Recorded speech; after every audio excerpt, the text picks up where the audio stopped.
Selamat malam teman-teman semuanya. Selamat malam Pak Pendeta. Kita akan belajar secara singkat di sini sebuah pelajaran Selamat malam. tentang selamat malam ya Saudara Benson. Kita akan belajar tentang mujizat Tuhan Yesus yang pertama. Kira-kira ada yang tahu nggak apa ya mujizat Yesus yang pertama ya? Ada? Samantha tahu mujizat Tuhan Yesus yang pertama? Apa? Air menjadi. Mujizat Tuhan Yesus yang pertama itu apa ya? Tidak tahu. Nggak tahu. Makanya rajin gereja ya, bilang Mama ya. Baik, mari kita perhatikan ya. Mari kita perhatikan. Nah, ini dia. Boleh lihat ya Samantha? Yaitu Tuhan Yesus mengubah air menjadi apa? Anggur, air anggur ya. Dan itu terjadi di mana? Di daerah yang namanya Kana. Mari kita lihat ya. Nah, ini ceritanya. Saya akan bacakan. Mungkin kita bergantian boleh juga ya. Satu orang 2 ayat, nanti kita bergantian ya. Saya duluan ya. Yohanes 2 ayat 1 sampai 10, demikianlah firman Tuhan. Pada hari ketiga ada perkawinan di Kana yang di Galilea dan ibu Yesus ada di situ. Yesus dan murid-muridnya diundang juga ke perkawinan itu. Silakan ayat 3 Saudara Benson dan 4 Benson ya.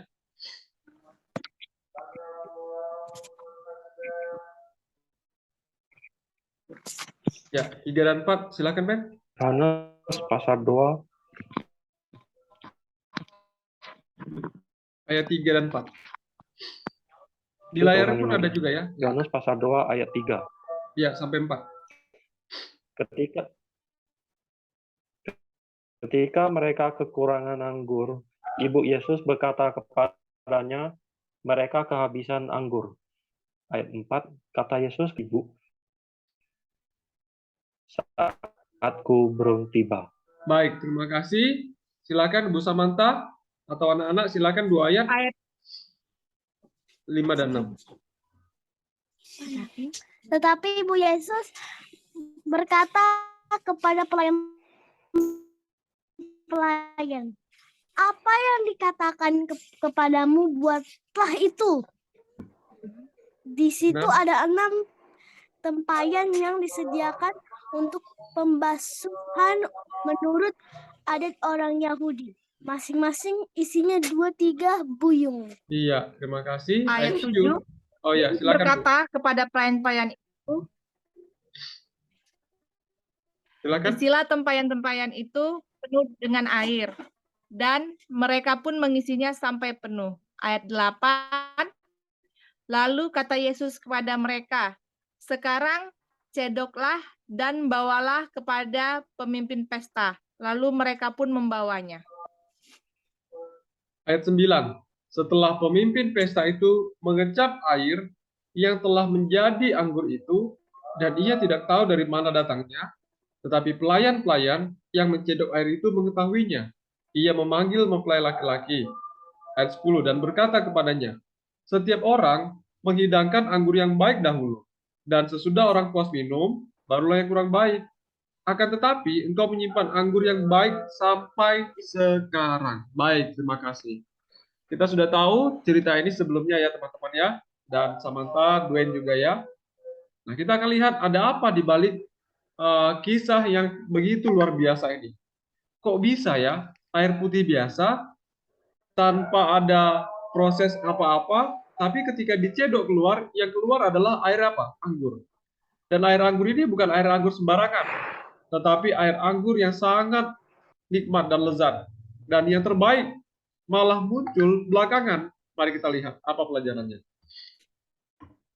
Baiklah, kita akan lihat ya. Ingat bahwa kisah ini terjadi baru saja setelah Yesus berpuasa 40 hari 40 malam. Yesus begitu lelah dan lapar, lalu ia dicobai oleh Lucifer atau iblis. Tetapi dia berhasil karena dia mengandalkan firman Tuhan. ada tertulis. Nah, ia lalu segera berangkat untuk menghadiri pesta pernikahan di sebuah tempat di Galilea, yaitu di Kana. Nah, kita tahu bahwa pada hari ketiga ya, pada hari ketiga ada perkawinan di Kana yang di Galilea dan ibu Yesus ada di situ. Mari kita lihat, ini hari ketiga bukan hari ketiga dalam siklus pekan atau Minggu, Senin atau hari Selasa ya, bukan. Tetapi hari ketiga sejak Yohanes Pembaptis memperkenalkan muridnya kepada Yesus.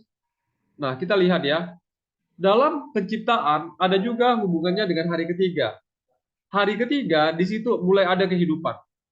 Ketika Tuhan memisahkan daratan dan lautan, lalu Tuhan pun menumbuhkan apa? Menumbuhkan tanam-tanaman, menumbuhkan pohon-pohonan. Hari ketiga juga Yesus bangkit dari apa? Dari kematian. Hari ketiga tentunya bukan hari Minggu, Senin, Selasa, tapi hari ketiga setelah ia mati, yaitu hari Jumat, Sabtu, dan yang ketiga adalah hari Minggu. Nah, kita lihat pernikahan yang terjadi. Kita ketahui bahwa pernikahan yang pertama itu terjadi di mana? Di Taman Eden. Adam dan Hawa.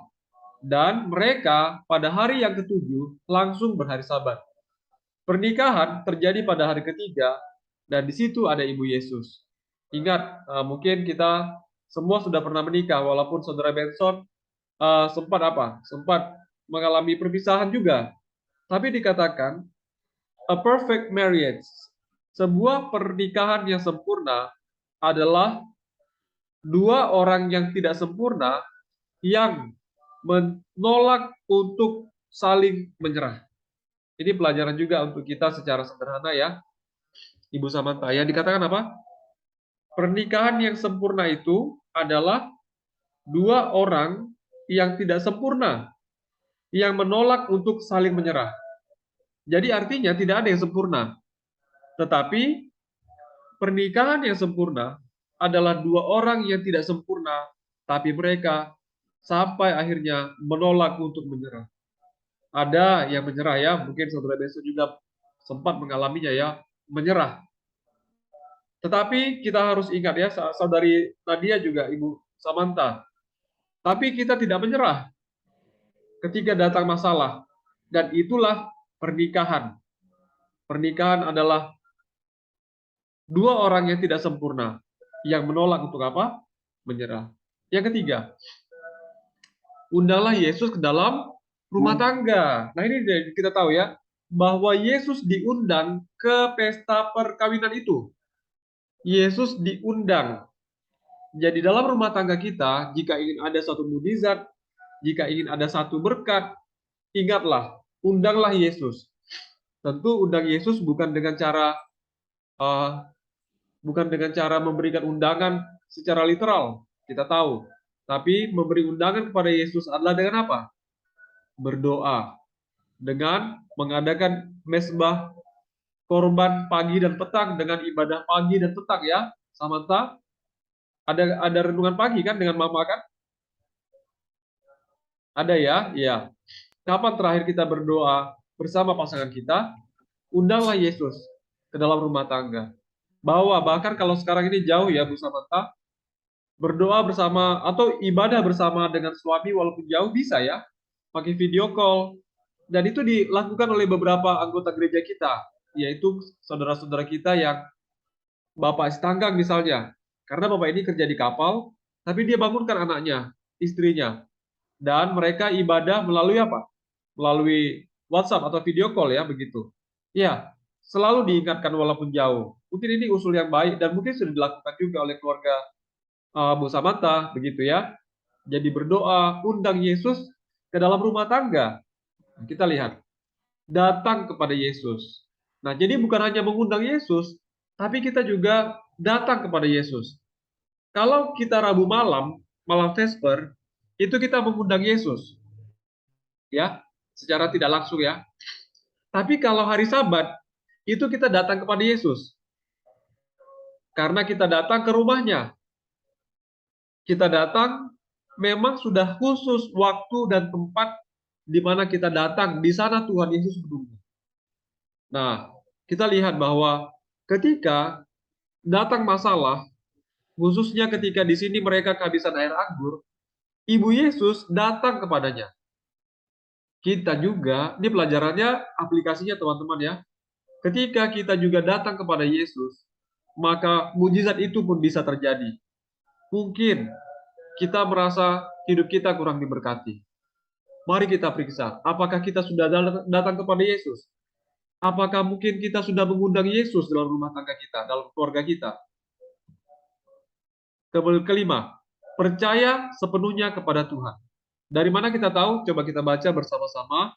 Yohanes 2:5 mungkin tidak serentak, tapi kita sama-sama bacakan. Tetapi Ibu Yesus berkata kepada pelayan-pelayan, apa yang dikatakan kepadamu, buatlah itu. Sebagai seorang ibu, dia tahu siapa anaknya. Walaupun Yesus belum pernah buat mujizat, tapi dia tahu bahwa Yesus lahir oleh karena Roh Kudus. Dia adalah putra yang telah dijanjikan, yang akan menjadi juru selamat. Dan di sini dia berkata kepada pelayannya, apa dikatakan? Apa yang dikatakan kepadamu, buatlah itu. Saya percaya ibunya sangat percaya kepada Yesus. Kalau dia tidak mengenal Yesus dengan baik, dia tidak akan berkata seperti itu. Karena bisa saja Yesus berkata yang tidak-tidak. Tapi dia tahu siapa Yesus. Seorang ibu yang baik tahu siapa anaknya. Ini khususnya Ibu Samantha ya. Tahu apa yang dikatakan kepadamu, buatlah itu. Ini tidak main-main. Dan mengapa mereka mau melakukannya? Ingat, Maria berarti adalah orang yang bisa didengar suaranya. Maria adalah Ibu Maria, adalah orang yang punya wibawa, punya nama baik. Sehingga dia didengar suaranya oleh pelayan-pelayan itu. Di sini kita perhatikan, kita percaya sepenuhnya kepada siapa? Tuhan. Dalam rumah tangga kita banyak pergumulan, ingat, ini tidak ada anak muda ya, kita semua sudah dewasa ya, sudah orang tua ya. Kita percaya, kita bawa masalah kita kepada Tuhan. Kalau anak sekolah, tentu membawanya masalah pendidikannya, masalah karirnya, cita-citanya. Ini harusnya ada Thomas ya. Saya tidak tahu membacanya, tapi artinya adalah apa? Artinya tadi adalah, ya, apa yang dikatakan kepadamu, buatlah itu. Benson bisa baca, Ben ya? Bisa. Bisa, silakan Ben. 他母亲对佣人说：“他告诉你们什么，你们就做什么。” Iya ya, semua itu apa? Jadi apa yang dikatakan kepadamu, lakukanlah apa itu. Begitu ya, itulah apa yang kamu lakukan. Oh, bisa bahasa Mandarin juga ya, Benson ya? Oke ya. Baik. Jadi kepada Benny juga nanti ya, ini kan Benny akan dengar rekaman ini ya, kepada Benny, kepada Saudari Vina, Ibu Nababan, bahkan juga Thomas ya. Jadi kita tahu bahwa percaya sepenuhnya kepada Tuhan. Apa yang Tuhan katakan, lakukan itu. Mungkin kita berpikir ya selama ini, aduh saya kurang setia mungkin ya. Tapi inilah saatnya kita agar kita apa? Datang kepada Tuhan, melakukan apa yang Tuhan katakan, agar terjadi suatu mujizat dan berkat dalam rumah tangga kita. Yang keenam, bersihkanlah hati, mujizat pun terjadi. Nah, di situ ada 6 tempayan yang disediakan untuk pembasuhan, untuk membersihkan. Menurut adat orang Yahudi, masing-masing isinya 2-3 buyung. Jika kita semua merindukan berkat Tuhan, walaupun berkat itu bukan satu jaminan atau bukan satu alasan bagi kita untuk setia atau tidak kepada Tuhan. Tapi kita perlu berkat Tuhan itu. Nah, bagaimana agar berkat Tuhan itu ada dalam rumah tangga kita? Bersihkanlah hati. Dikatakan di dalam Yohanes 2:6 ya. Jadi ada 25 galon ya, 25 galon kali 6 ya. Kali 6 buyung ya, satu buyung itu, satu tempayan itu ada sekitar 25 galon. Dan kalau kita hitung-hitung itu ada 150 galon. Tentu buyung yang seperti ini besarnya itu, ya teman-teman ya, bukanlah sedikit untuk mengisinya ya. Dan kalau mereka tidak mau mendengar, pelayan-pelayan itu tidak percaya, kok bisa air biasa saja nanti bisa jadi apa? Bisa jadi air anggur. Jadi ini tidak main-main. Artinya bahwa pelayan-pelayan itu juga melakukan dengan sungguh-sungguh. Karena 6 tempayan itu bukanlah jumlah yang sedikit dan bisa asal-asalan saja mereka campak-campakkan air itu. Tidak. Tapi mereka harus bersusah payah, berusaha. Jadi kita dalam mencari kebahagiaan, juga memang harus bersusah payah. Tidak ada yang mendapatkan apa? Tidak ada money doesn't grow on trees. Uang tidak tumbuh di pohon. Kita harus bersusah payah. Dan dalam kesusahan itu seringkali membuat orang menjadi apa? Menjadi bersih dan dimurnikan. Yang ketujuh, tiada yang mustahil bagi Tuhan. Ini ya, teman-teman ya. Pak Pendeta, bahkan juga ya semua orang kita ya, orang-orang muda ya seperti kita yang paling muda, Benny ya. Tidak ada yang mustahil bagi Tuhan. Kita mungkin sudah hampir 40, ada yang sudah 40, rata-rata sudah 40 ya. Atau bahkan Pak Pendeta sudah 50, mau sekitar 60 mungkin Pak Pendeta ya. Dan kita percaya bahwa tidak ada yang mustahil bagi Tuhan. Asalkan kita percaya kepada siapa? Kepada Tuhan. Kadang-kadang kita yang kurang percaya. Kita yang tidak siap untuk menerima janji Tuhan itu. Sehingga memang kita belum layak untuk menerimanya. Tapi kadang-kadang Tuhan melihat, kalau memang pun kita belum layak, tapi kita memang membutuhkannya, saya percaya Tuhan akan apa? Melakukannya. Bagi Tuhan, tiada yang mustahil. 8. Yesus adalah sumber kehidupan. Ya. Yohanes 4 ayat 14, mungkin saudara Benson boleh bacakan, tetapi barang siapa, Yohanes 4 ayat 14. Yohanes pasal 4 ayat 14. Tetapi barang siapa minum air yang akan kuberikan kepadanya, ia tidak akan haus untuk selama-lamanya. Sebaliknya, air yang akan kuberikan kepadanya akan menjadi mata air di dalam dirinya yang terus-menerus memancar sampai kepada hidup yang kekal. Iya, terima kasih ya. Dan ya, jadi teman-teman, kita lihat ya. Tadi Ibu Samantha juga sudah sampaikan ya. Vitamin U ya, kita bilang ya, vitamin C, vitamin D itu membuat tubuh kita lebih sehat ya, Bu Samantha ya, sekarang sudah lebih fit. Tadi lalu saya katakan, ya ada lagi yang lebih penting loh, vitamin U. Tapi U juga ya, kalau ada pun uang, tapi kita tidak dekat dengan Tuhan, ya rasanya hidup ini juga apa?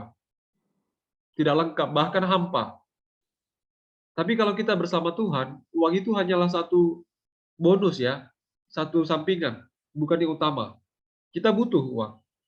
Tapi tanpa uang pun kalau memang kita sudah berusaha, tak ada masalah. Kalau kita memang sudah betul-betul menerima Yesus sebagai dan meminta sumber air kehidupan itu dari Yesus Kristus, yaitu firman Tuhan sendiri, dan hidup dekat dengan Yesus. Sekali lagi, bersama Tuhan Yesus bukan berarti tidak ada tantangan. Bahkan Ayub sampai dicobai sampai dia apa? Ditinggalkan oleh istrinya. Tapi disitulah justru terletak kekuatan seorang Kristen. Bagaimana emas itu harus diuji, dicawat lebur, dia harus dilebur, dan benar-benar teruji dan murni. Datanglah kepada sumber air kehidupan. Kepada siapa? Yesus. Dunia ini memberikan kepada kita air, betul. Tapi sementara.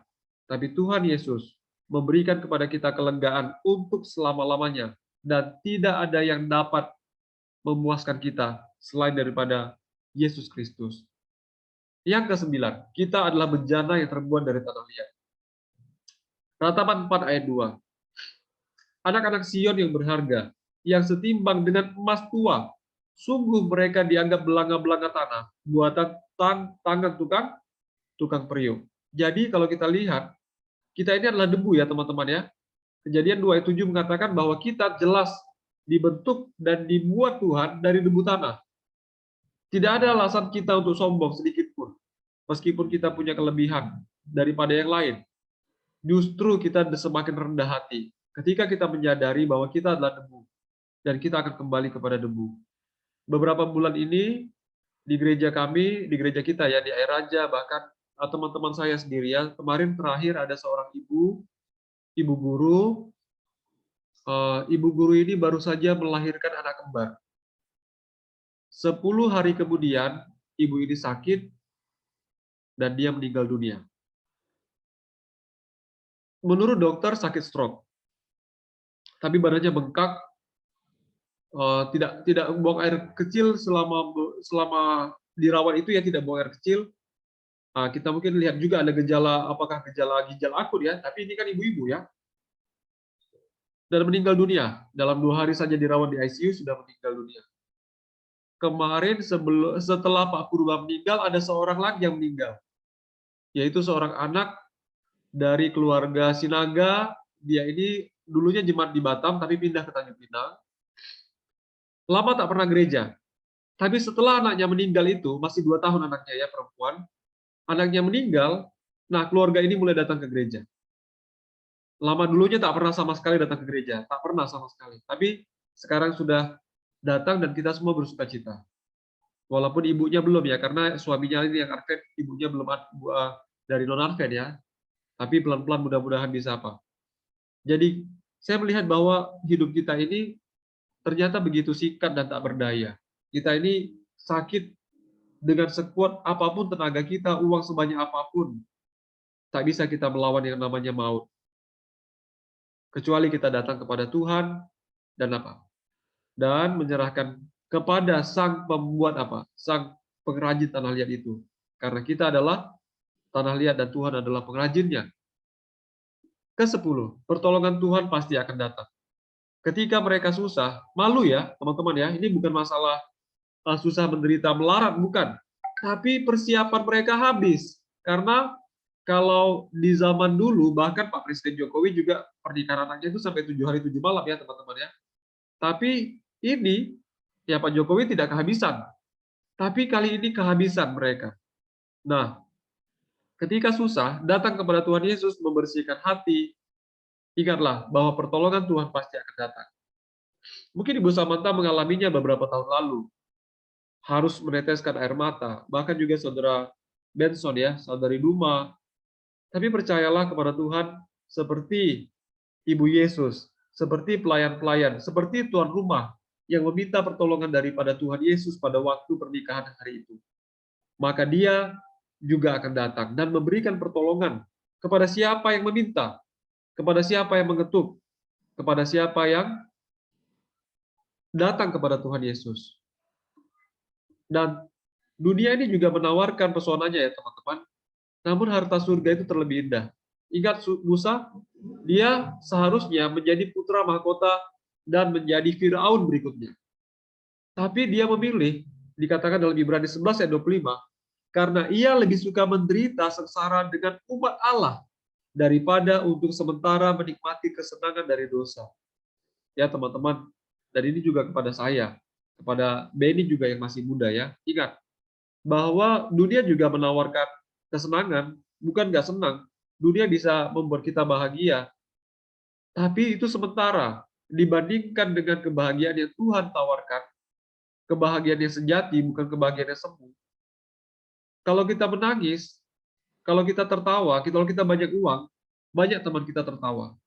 Tapi pada saat kita menangis, sedikit teman kita yang dapat bersedih bersama dengan kita. Musa memilih surga. Harusnya dia menjadi penguasa di Mesir. Tapi dia lebih memilih surga. Karena dia tahu bahwa untuk menjadi seorang Firaun dan kesenangannya, kenikmatan itu, kebahagiaan itu hanya beberapa puluh tahun. Dan bersama dengan Tuhan untuk selama-lamanya. Tetapi lebih daripada jumlah waktu itu, yang lebih penting adalah bersama siapa kita. Bukan berapa lama. Bisa saja bisa lebih lama, tapi belum tentu lebih bahagia. Tapi bersama dengan Tuhan. Bukan hanya untuk selama-lamanya, tapi juga kita akan berbahagia untuk kekekalan. Dan terakhir, Tuhan selalu memberikan yang terbaik. Ingat ya teman-teman, bahkan ada orang bertanya, kok biasanya kan tuan rumah tuh berikan yang anggur yang paling enak duluan, nanti yang kurang enak baru belakangan. Tapi ini kenapa kamu memberikan yang terbaik belakangan? Ingat, ketika kita cari Tuhan, memang di awal rasanya tidak begitu menyenangkan. Tetapi pada akhirnya dan semakin lama kita akan semakin menyadari bahwa mengikut Tuhan jauh lebih diberkati. Ketika kita ikut jalan Tuhan walaupun itu sempit, jalan itu akan jauh lebih menjanjikan. Dan jalan itu jauh akan lebih apa? Membuat kita bersuka cita. Karena Tuhan memberikan yang terbaik. Dunia mungkin memberikan hanya yang apa? Hanya untuk sementara. Tapi Tuhan memberikan untuk kekekalan. Dan juga yang terbaik yang kita butuhkan, bukan yang kita inginkan. Baik teman-teman semua, dalam Yakobus 1 ayat 17, setiap pemberian yang baik, setiap anugerah yang sempurna, datangnya dari atas, diturunkan dari Bapa segala terang. Padanya tidak ada perubahan atau bayangan, karena pertukaran. Yang ke-11 pertanyaan renungan bagi kita. Sudahkah kita memberikan yang terbaik kepada Tuhan? Kita selalu mengharapkan yang terbaik dari Tuhan. Tapi pertanyaan kepada kita, sudahkah kita memberikan yang terbaik kepada Tuhan? Persembahan yang terbaik kepada Tuhan? Waktu yang terbaik kepada Tuhan? Tenaga kita yang terbaik untuk Tuhan? Mudah-mudahan ketika kita sudah memberikan yang terbaik juga yang selalu akan menyertai hidup kita, keluarga kita, jemaat kita, demi untuk kemuliaan bagi nama Tuhan. Kiranya Tuhan memberkati kita semua. Amin. Amin.